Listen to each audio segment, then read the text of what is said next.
Artemide! Mia! Mia! Mia! Mi ricordo di essermi chiesto a lungo come fenomeni quali le persecuzioni religiose o la caccia alle streghe siano stati possibili lungo il corso della storia. Ho ancora i linciaggi, le crociate, le sette apocalittiche, la satanic panic, gli avvelenatori dei pozzi. A dirla tutta, ho guardato per buona parte della mia vita questi avvenimenti con un certo piglio di superiorità, sentendomene lontano e al riparo, come fossero il retaggio di qualcosa di antico e sciocco, e soprattutto superato dalla razionalità e dal buonsenso della nostra epoca.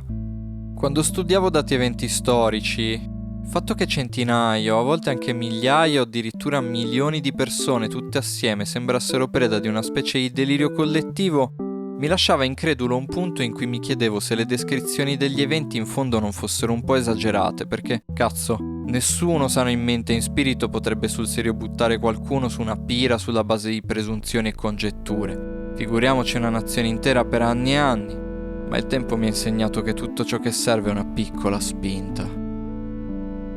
Piacere, mi chiamo Edoardo e questo è il diario di un esule.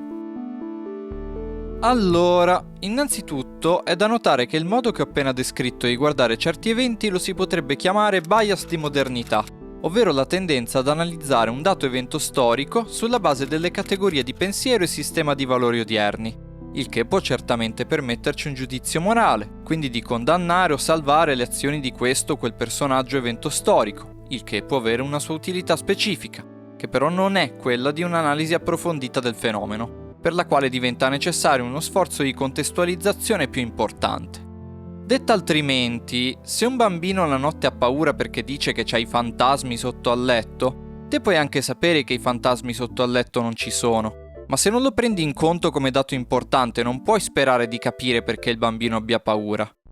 Ma il video di oggi non parla né di fantasmi, né di bambini, né di letti. E allora perché ne parli nell'intro, brutto caprone? Salti da un argomento all'altro come una cavalletta sulle spighe di grano. Poi la gente non ci capisce un cazzo e molla il video dopo 30 secondi. Devi appionarlo sto pubblico, frate! Devi appionarlo come le balene! È per settare il mood. E in più se uno non tiene i primi 30 secondi, figuriamoci se si guarda 30 minuti interi. Fratello mio, se non l'hai ancora capito, il mio obiettivo qui non è l'average time per view. Il mio obiettivo è alzare gli standard. Benvenuti su Dividi e Comanda. Bene, prima di cominciare è necessario ricordare che io non sono un accademico, questo è un video su YouTube, non un trattato di retorica, quello di cui parleremo non sostituisce uno studio personale approfondito sugli argomenti trattati e se vuoi un disclaimer fatto meglio guardati il primo episodio che non sono il foglietto illustrativo dell'aspirina. Bene, cominciamo. Partiamo da un presupposto fondamentale. L'identità di un gruppo sociale risiede nell'alterità. Mi spiego. Innanzitutto, per gruppo sociale intendo un insieme di due o più individui accomunati da un numero dato di caratteristiche arbitrarie. E per identità intendo l'insieme delle caratteristiche arbitrarie accomunate che permettono di individuare un gruppo in quanto tale. Questa precisazione è importante per cogliere che, a minima, non si intende per gruppo sociale solo un campione demografico importante e con caratteristiche più o meno radicate tipo il popolo italiano, ma anche, che ne so, il club delle bocce sotto casa, che è un gruppo sociale composto da un tot di vecchietti accomunati dalla passione per le bocce. È ancora importante notare che le caratteristiche che formano un gruppo sociale sono fluide, da qui l'enfasi sull'aggettivo arbitrario per definirle, perché ad esempio, diciamo che nel nostro club delle bocce ci siano 9 persone. Bene, se di queste 5 sono degli gnomi e 4 sono dei nani, e però i 4 nani e 2 tra gli gnomi in gioventù lavoravano nelle miniere di Moria mentre gli altri 3 gnomi facevano i palazzinari, capite bene che qua al posto che giocare a bocce finiscono a insultarsi, perché i nani si bevono la birra con 3 luppoli mentre agli gnomi piace il sidro. E non farmi cominciare con gli gnomi palazzinari che questi sono uno scandalo. Uno addirittura c'ha talmente le mani in pasta ovunque che per incozzare il nipote a medicina ha fatto una telefonata e gli han dato i risultati del test d'ingresso con note a margine 2 mesi in anticipo. Mentre quelli che facevano i minatori c'hanno 8 mesi di lista di attesa per uno screening polmonare, dopo che a forza di spaccare pietre per 30 anni si sono aspirati più silicio loro 6 che cocaina tutti i parlamentari della Seconda Repubblica. Minchia i nani e gli gnomi, alla faccia di alzare gli standard! È per rendere l'idea. Il punto è che una caratteristica costitutiva di questo o quel gruppo non possiede valore al di là di quello che gli viene attribuito. La gente può strapparsi i capelli a vicenda per questioni che fino all'altro ieri considerava mondane, e ciò che oggi è meno di un dettaglio un domani può diventare sacro. E attenzione, non sto dicendo che allora nulla ha valore, tutto si equivale e non esistono neanche più le isole beate, ma piuttosto che la gerarchia dei valori è stabilita in seno e dalla società stessa. Con questi elementi possediamo ora la chiave di lettura di una parte della tesi iniziale, che per capire appieno, scusate, ma tocca mettere un attimo piede nel magico regno del controintuitivo, al fine di avere il contesto per l'intero discorso chiaro in testa.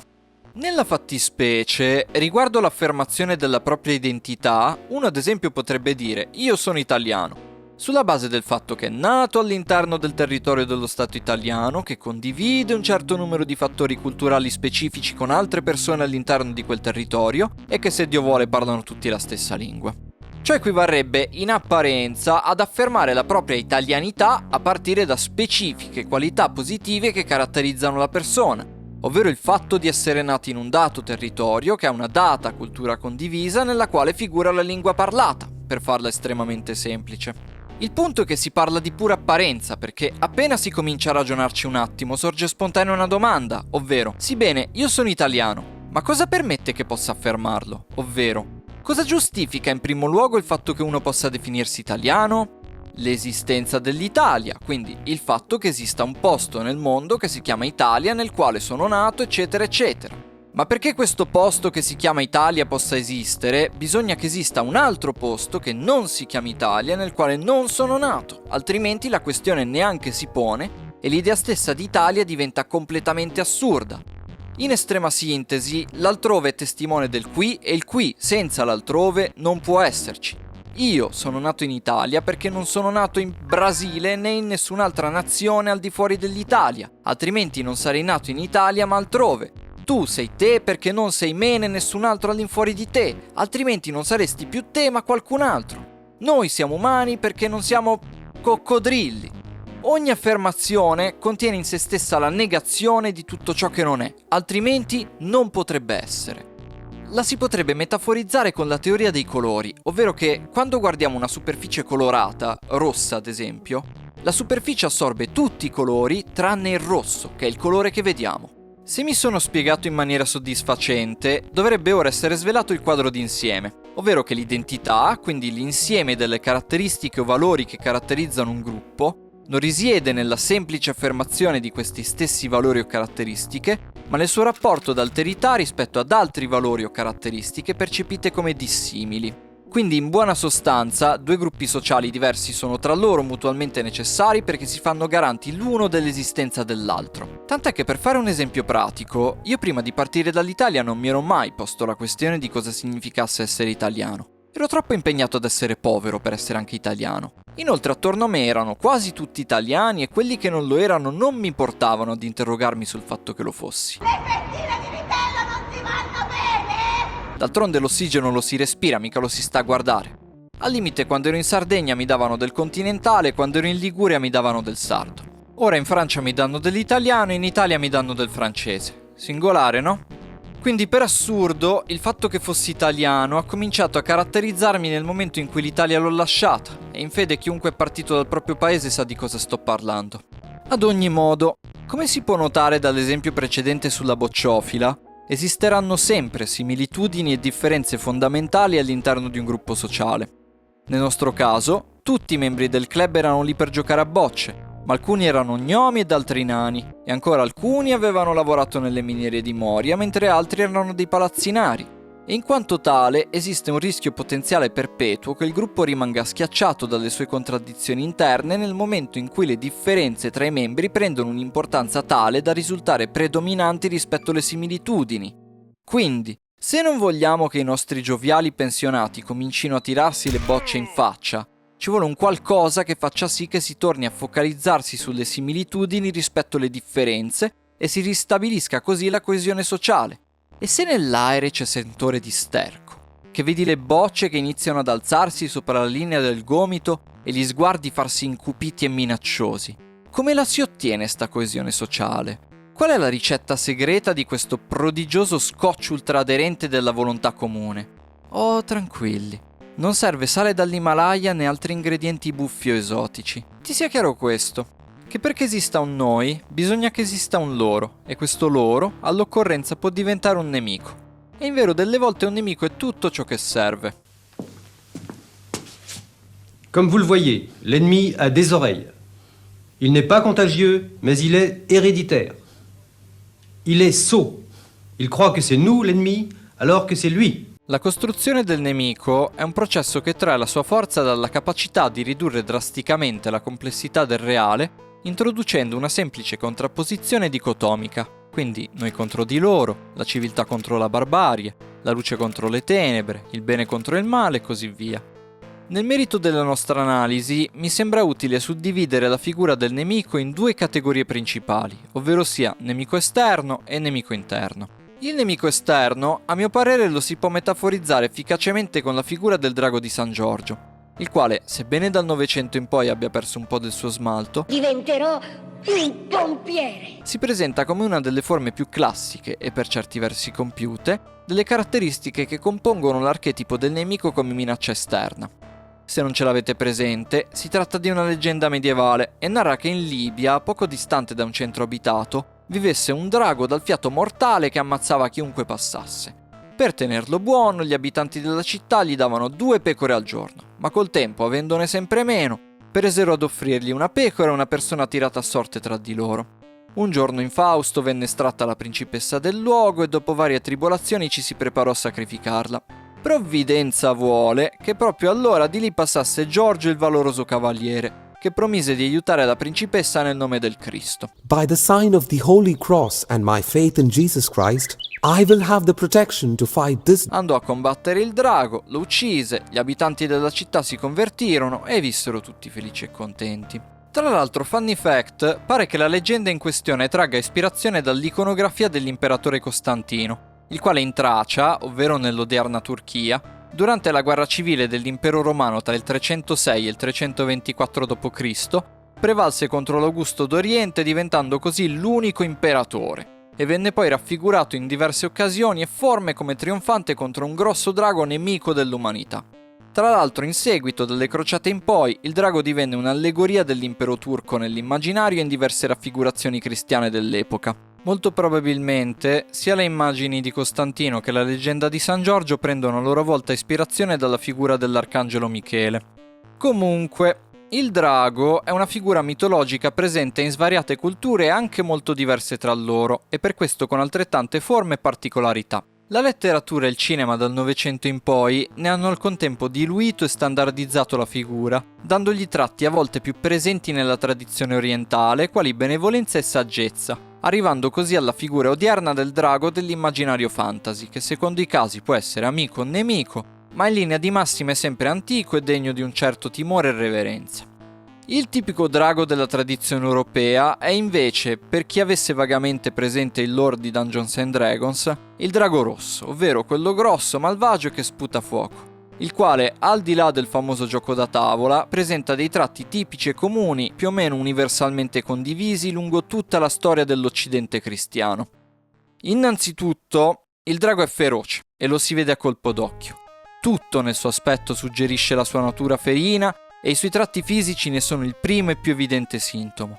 Dei denti aguzzi che svettano dalle sue fauci bavose, alle squame, alle pupille che ti fissano voraci senza chiudersi mai. Il drago è pachidermico e sgraziato e anche solo dalla sua stazza si intuisce che è assolutamente inadatto a vivere tra noi. Lui non cammina al mondo come gli umani. La terra non gli appartiene e vi incede goffamente su 4 zampe. E non porta mai i pantaloni, mostrando le terga al mondo intero senza il minimo ritegno perché non è altro che una bestia. Seconda cosa, il drago è cattivo e lo è sempre stato. È avido, vive tutto solo dentro una caverna sonnecchiando indolente sopra una montagna d'oro, incapace di vivere persino tra i suoi simili. Esce solo per rubare il bestiame ai contadini quando ha fame perché è naturalmente predatorio ed è incapace di contenersi. La bocca non la usa per parlare e decretare leggi, ma per ruggire e sputare fuoco. Le zampe non le usa per arare la terra, ma per distruggere quella altrui. Le ali non le usa per solcare i limiti dei cieli, ma per scappare dopo aver rapito una principessa. Ovunque vada, dietro di sé non lascia che orfani e devastazione a testimonianza e monito della sua furia insensata. È invidioso di tutto ciò che c'è di bello e onesto perché è spaventoso e depravato. e ciò che è bello lo vuole per sé, e ciò che è onesto lo divora perché non si sappia mai che c'è chi nell'anima è più grande di lui. Tale è l'orrenda mole del suo orgoglio. Terza cosa, col drago non puoi ragionarci. Ove regna è tirannico e ove non regna razia. È un mostro famelico, spietato e grosso quanto un palazzo, spinto ad agire unicamente dai suoi istinti più spregevoli ed estraneo ad empatia e il più elementare senso comune. È incomprensibile. I suoi versi gutturali sono le vestigie di una retrolingua dove s'ostinano a vagare vecchi fantasmi di eretici e strani rituali magici. E se mai parla nella nostra di lingua, lo fa unicamente per enigmi. È straniero all'arte della diplomazia e le uniche ambasciate che conosce sono il ferro e il sangue. Quarta cosa, il drago puzza, dell'umidità stantia della caverna nella quale vive, dello zolfo che gli impesta l'alito e del sangue delle sue vittime. Quinta cosa, il drago non mangia come noi, non conosce e non si cura dei modi dei nostri avi, non si siede a tavola né rende grazie, ma artiglia e sbrana intanto che non è sazio, e tra i suoi fauci giacciono indistinte le carni crude d'umani e pecore. Ciò che appare chiaro dai suoi tratti fisici caratteriali è che il drago è l'archetipo originale sotto steroidi della minaccia esterna. Rappresenta una visione a tal punto terrificante e inconciliabile con l'idea di comunità da giustificarne l'uccisione in ogni caso. Il drago è il nemico, non è umano, odia gli umani e va abbattuto. Pensateci. Il drago è mostruoso, viene da altrove, uccide indiscriminatamente, è incivile, crudele, avido, egoista, solitario, predatorio, insaziabile, ostile, devasta la terra, rapisce le donne, non parla la nostra lingua, è gigantesco, tirannico, eretico, sputa fuoco, puzza, ignora le tradizioni, mangia la carne cruda e anche quella umana. Il drago è la guerra! O meglio, è la personificazione della paura atavica della guerra e della distruzione che comporta, la quale ne giustifica l'attacco preventivo o la difesa a qualunque costo. Ogni minaccia esterna, reale o percepita, dall'esercito invasore al nemico ideologico, viene quindi ancora adesso presentata con caratteristiche, oso dire, prese in prestito a piene mani da questo archetipo originale, che ne rappresenta la forma e raffigurazione più compiuta. Il nemico interno è invece di una natura profondamente diversa da quello esterno e per certi versi più conturbante. In effetti, se il nemico esterno, quindi il drago, è talmente monumentale che è impossibile non notarlo, il nemico interno al contrario non possiede alcuna forma e il terrore di una comunità lo nutre nella sua componente più suggestiva e paranoica. Una metafora più che efficace è in questo caso chiaramente la figura del demonio. Il demonio è l'orrore disincarnato, l'essere senza volto e dai 1000 nomi, colui che non distrugge con le fauci e gli artigli, ma corrompe con bisbigli e lusinghe. E il suo regno è il dubbio. Diceva Baudelaire che la plus belle des ruses du diable est de vous convaincre qu'il n'existe pas. Stronzate, la più grande astuzia del diavolo è di convincervi che è ovunque. Il demonio non fa paura perché c'è, ma perché potrebbe esserci e non puoi farci un bel niente. Non puzza di zolfo, a tavola si comporta benissimo, è affabile e sorride, e i suoi occhi sono proprio del colore dei tuoi. O magari no, ma tanto non lo sai. È sufficiente pensarlo perché prenda ad esistere, poiché non ha bisogno di esserci. Non gli serve piombare in casa sfondando la porta a calci perché tu ne abbia paura. Gli basta farti pensare che sei entrato in punta di piedi mentre guardavi dall'altra parte. Egli è nell'ombra. Se ciò non lo vedi e se lo pensi è già lì a nutrire con primo portata e dolce ogni tuo stupido sospetto, sin quando non diventano grasse zecche che mangiano e prudono e non puoi più pensare a nient'altro che a loro, poiché il demonio ha 1000 volti e potrebbe essere chiunque. I tuoi ospiti, i tuoi amici, le persone che ami o chi ti ha tenuto in braccio da piccolo. Ed è proprio questa la sua forza, sgretolare il legame interno con pazienza fino a renderlo fragile come un grissino. E spesso non gli serve neanche alzare un dito, gli basta un sussurro e fanno tutto da soli. Perché il demonio non appare per combattere, il demonio appare quando ha vinto. È l'archetipo di un sedizioso che mina le fondamenta di un gruppo dal suo interno. È un seduttore, un sovvertitore, come tale viene rappresentato, raccontato e perseguito. E proprio per questo è molto più difficile identificarlo, perché non possiede tratti fisici e segni particolari che lo contraddistinguano. Il nemico interno somiglia a noi ma non è come noi, perché la sua intenzione è di traviarci o distruggerci. Noi innocenti, noi troppo candidi per renderci conto del suo malizioso operato.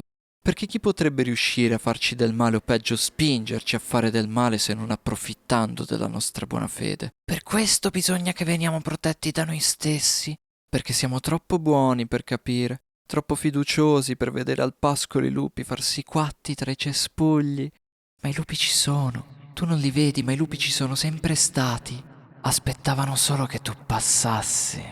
La narrazione del nemico interno è particolarmente fruttuosa perché non c'è nemmeno bisogno che la minaccia sia avverata perché sia efficace. Solletica l'immaginario di un gruppo erodendone due tra le componenti più importanti, ovvero la fiducia reciproca e il senso di sicurezza. Proprio allora, davanti al baratro dell'implosione, un nuovo paradigma può sorgere per ristabilire l'unità di intenti, ovvero il capro espiatorio. Il nome capro espiatorio trova origine in un rituale praticato anticamente presso la religione ebraica, dove un sacerdote caricava un capro delle colpe del popolo per poi lasciarlo nel deserto, allontanandolo dalla comunità. Quest'usanza e l'immagine metaforica che ne deriva sono a mio parere di profondo impatto per comprendere diversi fenomeni riguardanti la nostra società. Innanzitutto, l'idea semplice eppure negletta che i rituali collettivi ricoprano tutt'oggi un'importanza fondamentale all'interno del nostro mondo. Puoi chiamarla festa, puoi chiamarlo rinfresco aziendale o pranzo di famiglia, ma per dirla con Shakespeare, Quella che noi chiamiamo rosa, con un altro nome profumerebbe lo stesso. i riti ricoprono un'importanza fondamentale nella nostra e in tutte le società di cui si sia a conoscenza. Nello specifico, li si lega a doppio filo con la religione, mentre per come la vedo hanno più a che vedere con l'idea di religioso, dove con la prima si intende un'istituzione formata da regole e precetti relativi al sacro e stabili nel tempo, e con il secondo l'urgenza metafisica dell'agire che precede l'istituzione. Mi spiego meglio. Fondamentalmente, la religione è un'istituzione precisa accomunata da un insieme di pratiche definite. Prendiamo il caso dei funerali. Ogni religione prescrive un rito funerario diverso dall'altro, quindi nel cattolicesimo si fa in un modo, nello shintoismo in un altro e così via. Ma ciò che tutti questi riti hanno in comune è il bisogno di celebrare una persona deceduta, quindi condividere e dare senso al fenomeno del decesso. Bene, è questa necessità di celebrazione che si intende con religioso. Sulla scala della cultura come fenomeno umano non contano i dettagli di un rito, ma la necessità del rito stesso. In una società fortemente secolarizzata come la nostra, è bene rendersi conto che certe necessità non scompaiono grazie a un colpo di bacchetta magica della razionalità e dell'illuminismo. Vengono semplicemente rimpiazzate, perché il rito adempie al compito impossibile di incarnare il disincarnato. E nel celebrarlo, cose astratte come la vita o la morte si fanno corpo ed esperienza condivisa, portando l'individualità di chi partecipa a sfaldarsi nell'estasi ultima della nostra specie, ovvero l'appartenere. Penso abbiate già capito dove voglio arrivare. Se è vero che la gente non scarica più le capre in mezzo al deserto, la necessità di incarnare una colpa collettiva e complessa in qualcosa di individuale, semplice da ostracizzare, e quella è rimasta. Perché fondamentalmente non ha nessuna importanza se un capro espiatorio sia di per sé colpevole o innocente. La sua funzione non è essere colpevole o innocente. La sua funzione è risanare il tessuto sociale di coloro che restano. Per questo, in assenza di un nemico esterno designato, ne serve uno interno da designare. E se questo si ostina a non avere colpe, basta dargliele, perché ancora lui non conta un cazzo. Contano tutti gli altri. Ho trovato fosse giusto fin qui esimermi dal fare esempi specifici di nemici esterni e interni nella nostra società, per evitare innanzitutto la trappola dell'elencare tutte le caratteristiche di ogni nemico specifico e far sembrare così i discorsi al riguardo disgiunti l'uno dall'altro. Perché il mio obiettivo è al contrario mostrare come a partire dai modelli archetipali del nemico esterno e interno sia possibile trarre tutte le caratteristiche specifiche applicate a questo o quel gruppo sociale nel dettaglio, che nascono quindi da un'unica grande retorica che svolge uno scopo sociale ben preciso.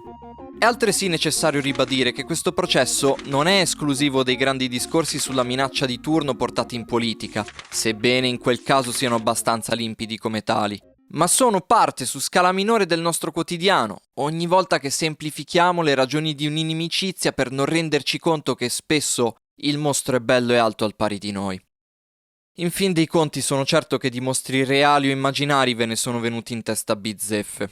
Ma ora voglio parlarvi di quando il mostro eravamo noi, e per noi intendo noi italiani.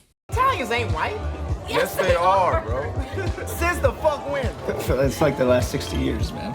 Ci sono cose di cui ci si scorda nell'arco di qualche generazione, cose di cui ci si accorge solo quando le si vive e nemmeno tutto il tempo, ma che faremmo comunque bene a tenere a mente, anche solo per ricordarci che in fondo non ne siamo mai realmente al riparo. Se pensate stia esagerando, per farvi un esempio, agli inizi del periodo del Covid, mentre in Italia si insultavano i cinesi perché il virus veniva dalla Cina, in Francia si insultavano gli italiani perché i primi casi in Europa venivano dall'Italia. Non sto a dilungarmi troppo, ma per raccontarvi un piccolo episodio di quel periodo, una volta mentre facevo la spesa era arrivato un gruppo di teppisti a far macello nel negozio. Questi mi si avvicinarono per rompermi le scatole, mi chiesero da dove venivo e quando risposi Italia vidi una sincera paura dipingersi nei loro volti e si allontanarono. Non sto neanche a spiegarvi la profonda stupidità di tutta sta situazione. Vi basti tenere a mente che questo è il quotidiano di un sacco di gente ovunque e che la paura è davvero solo il primo passo di un enorme circolo vizioso. E che c'è stato un tempo in cui a noi italiani non andava così bene. L'emigrazione italiana è generalmente suddivisa in 3 grandi periodi. Il primo successivo alla formazione dello Stato italiano nel 1861, il secondo dopo la fine del ventennio fascista nel 1945 e il terzo, di cui faccio parte, a partire dalla crisi dei subprime nel 2008. Nello specifico, a cavallo tra XIX e XX secolo, la Francia cominciò a riempirsi di italiani. Inizialmente provenienti soprattutto dal nord e in seguito un po' anche dal resto della penisola. Per darvi un'idea, in città come Marsiglia, a inizio Novecento, la popolazione italiana rappresentava 1/5 degli abitanti. Una sorpresa su 5, una sorpresa su 5. E al di là della possibile correlazione tra questo dato e il fatto che a Marsiglia si beva l'unico caffè decente di tutto l'esagono, a tutt'oggi quello italiano rappresenta storicamente il più vasto fenomeno di immigrazione che la Francia abbia conosciuto in tutta la sua storia. E ora capisco meglio anche come mai metà dei francesi che incontro sentano il curioso bisogno di farmi sapere che un loro prozio era italiano. Comunque, leggendo la documentazione al riguardo e data la vastità del fenomeno in questione, l'immigrazione italiana in Francia necessiterà una trattazione specifica e approfondita.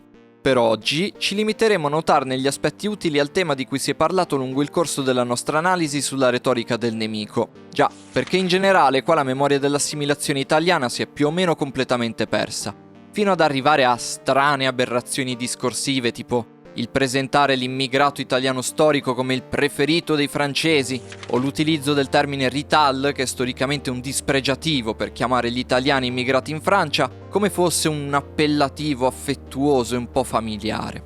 Inutile dire che si tratta di un mucchio assurdo di baggianate. Gli italiani in Francia sono stati vessati e alle volte addirittura uccisi per un sacco di anni. E non lo dico per spirito di vittimismo, ma per mostrare che la retorica del nemico è bene o male più o meno sempre la stessa zuppa applicata a frange della popolazione diverse, e che quando cambia il bersaglio di turno si fa pure presto a salire sul carro dei vessatori, tirando un bel sospiro di sollievo e 2 o 3 pietre allo stronzo dell'ultima ora. Ma vi vedo dubbiosi, allora permettetemi di darvi alcune descrizioni succose dell'epoca.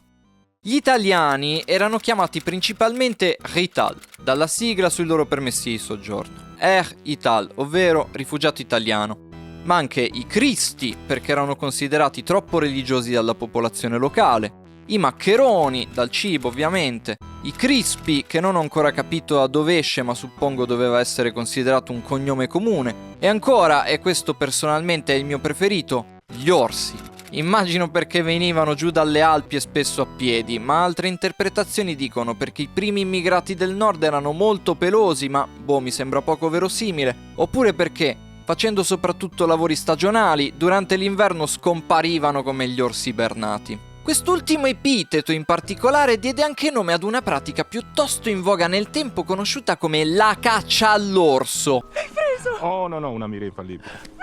Dico le bugie io. No! L'ho preso!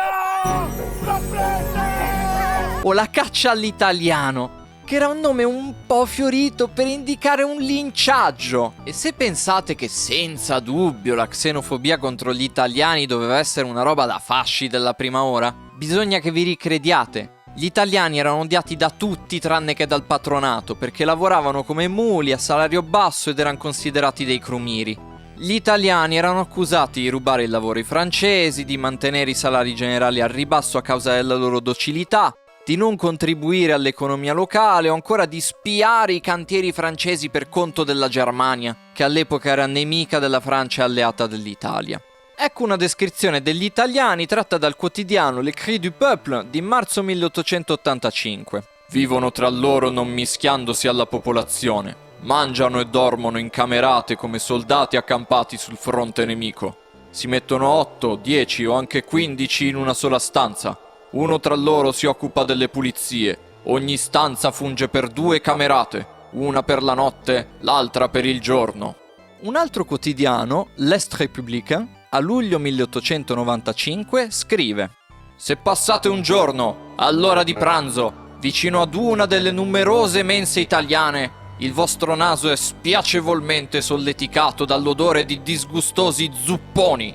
Delle vecchie ignobili, rugose e stempiate, fanno cuocere strane fritture dentro a pentole scheggiate. E gli animali morti di malattia dell'intero vicinato non sono certo scappati. Hanno trovato sepoltura nello stomaco degli italiani, che li trovano squisiti per delle zuppe degne dell'inferno. They're eating the dogs, the people that came in. They're eating the cats. They're eating the pets. Li si descriveva come dei meschini e dei viscidi, degli imbruttiti rissaioli che tiravano fuori il coltello per ogni minima cazzata, o ancora come degli sporcaccioni che rappresentavano un rischio per la salute pubblica. La stampa dell'epoca parlava di invasione e di conquista e li descriveva come una minaccia nazionale. Devo continuare? Bene. Riguardo le famose cacce all'orso che ho menzionato prima, le più conosciute furono 3, ovvero i Vespri marsigliesi, le rivolte anti-italiane di Lione e il massacro di Aigues-Mortes, che furono le più mediatizzate all'epoca, ma con una ricerca sommaria tra le fonti se ne trovano decine. La prima avvenne a Marsiglia nel 1881 a causa di alcuni fischi di italiani durante una parata militare. I marsigliesi si diedero al linciaggio e nel giro di 3 giorni, secondo le stime ufficiali, morirono 2 francesi, un italiano e si contarono 23 feriti. Nei mesi successivi parecchi italiani si spostarono da quella regione. La stampa dell'epoca fu abbastanza divisa sull'accaduto, ma nessuno condannò i linciaggi con particolare severità. Alla peggio si disse che i francesi dovevano moderarsi, mentre in altre testate come Le Petit Provençal si propose l'espulsione in massa degli italiani.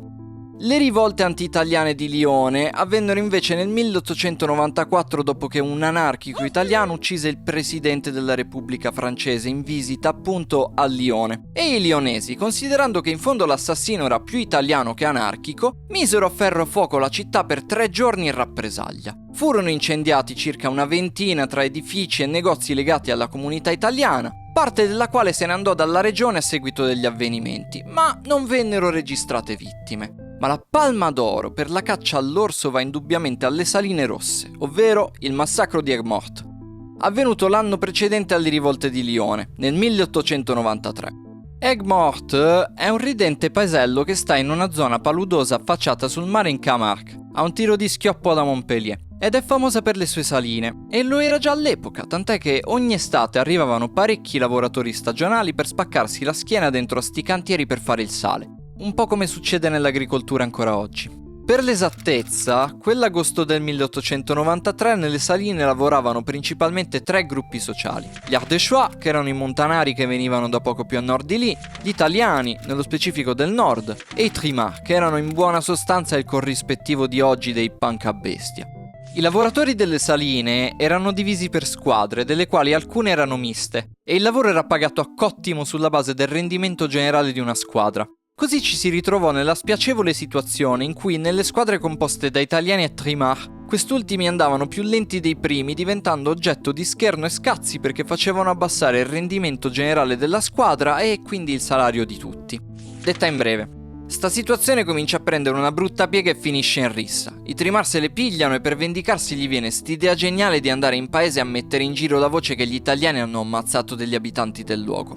E finisce malissimo. I francesi dichiarano aperta la caccia all'orso e per giorni interi la gente l'ammazzano per davvero. Terminato il carnaio, i responsabili dei linciaggi vengono arrestati e poi scagionati dal primo all'ultimo. L'accaduto ha una risonanza mediatica talmente fuori scala che l'Italia e la Francia non entrano in guerra per un pelo. E qua ci sono un paio di considerazioni da fare. I registri ufficiali francesi dell'epoca parlano di 8 morti e 150 feriti. Quelli italiani parlano di 150 morti. Quelli inglesi di 50 morti.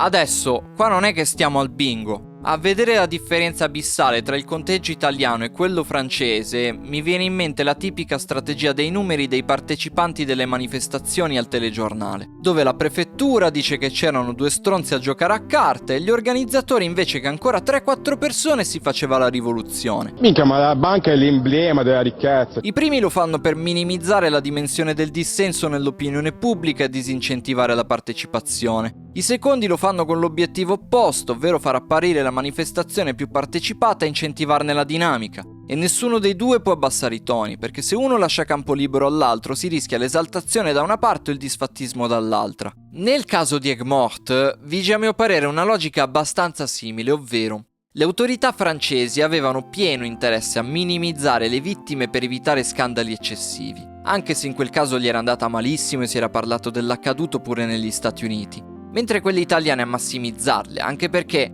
non bisogna scordarsi che lo Stato italiano esisteva da appena 30 anni e si stava appunto tentando di costruirvi attorno un'identità patriottica che legittimasse l'idea d'Italia come nazione, e innanzitutto agli occhi del suo popolo. E al riguardo vi è sicuramente ormai chiaro il nocciolo di tutto ciò che ho detto nel corso di sto video, ovvero che non c'è niente di meglio di un bel nemico per raggiungere questo nobile obiettivo. Quindi in questo caso, tra le altre cose, cavalcare l'onda della repulsione generata dagli eventi di Aigues-Mortes per contribuire a costruire l'identità nazionale del paese attorno a un fervore antifrancese. E un'ultima cosa da dire sulla questione delle cifre delle cacce all'orso. Non so se avete notato, ma nei casi di Marsiglia e Lione si fecero linciaggi e si diedero fuoco ad edifici interi per giorni. E a seguito di quegli avvenimenti centinaia di migliaia di italiani scapparono da quei posti. Eppure le fonti ufficiali registrano nessun morto o quasi, anzi, nel caso di Marsiglia addirittura sono morti più francesi che italiani. Allora, o questi italiani coi coltelli erano veramente dei prodigi, o son scemo io che collego cose a caso, o qua c'è qualcosa che non va coi numeri. Che per carità, di fatto vista la mancanza di fonti, si tratta di una congettura, però fino al 1890 non esisteva nessun obbligo per i lavoratori stranieri di registrarsi presso il comune. Le politiche e possibilità di censimento delle persone erano comunque diverse e più limitate rispetto ad oggi, e le autorità locali dell'epoca erano, come abbiamo visto, capacissime di scagionare i carnefici e minimizzare le vittime. Che per la cronaca ci tengo a ricordare che non erano manco umani ma orsi a cui dare la caccia. E quindi io suppongo che magari forse qualche morto non lo si è contato proprio benissimo. Ma ovviamente, ripeto, data l'impossibilità di verificare i fatti, si tratta di congetture, perché tutti quei momenti sono già andati perduti. Like tears in rain. Bene, prima di salutarci volevo dirvi che da quando ho aperto questo canale ho avuto modo di capire meglio perché i creator tartassino il pubblico ogni 3 secondi dicendo di iscriversi al canale, attivare la campanella e bla bla bla. Quando i numeri sono così bassi come i miei, ti rendi conto abbastanza presto che ad ogni singolo nuovo commento YouTube consiglia il video a decine di altri utenti. E per quanto mi scocci, di fatto per conseguenza il modo migliore per far sapere all'algoritmo che quello che faccio è un lavoro solido è di mettere un mi piace, commentare il video e iscriversi al canale. Quindi io credo che il mio lavoro sia solido e meriti di essere diffuso. Se lo pensi anche tu, spero che ti farà piacere darmi una mano a farlo. Detto ciò, prego di esservi stato utile e che il video vi sia piaciuto. Ad ogni modo vi ringrazio di averlo guardato fino alla fine, vi saluto e vi dico a presto. Ciao!